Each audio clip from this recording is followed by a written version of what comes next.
Just a little clarification. My name is not Rhonda Mae McCurr. It is actually Rhoda Mae is my first name, and the last name is Kerr. And it's kind of like I've been here a couple days, and I was out on the golf course on Saturday, and so y'all were teaching me how to say a and so, and I was teaching you all how to say y'all. So. But anyway, thank you for the opportunity to speak here.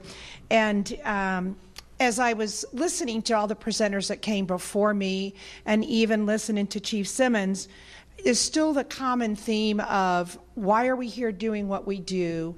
And I think it is because we do make a difference, and it is important to us to make that difference and to leave a legacy behind us. And the other common theme, or the other thing that I kept hearing about, was about challenges and taking those challenges and turning them into opportunities, and all about interpersonal skill development. It wasn't about technical skill development, but it was about interpersonal skill development. And really, even in collective bargaining, it's about interpersonal skill development. So that sort of leads off on some of the things that I've been doing in the Austin Fire Department. And I've only worked for Austin for 2.5 years, but during that time frame, 5 of my assistant chiefs I have appointed. So 5 out of 6 appointments I've got to make. And by law, that's the only position that I get to appoint. Through collective bargaining agreement, I get to appoint division chiefs, which would be the next layer down in our organization.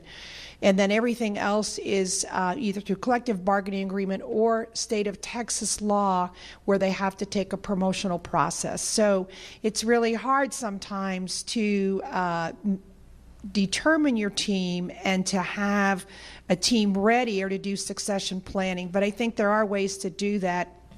And I think that focuses on providing those opportunities.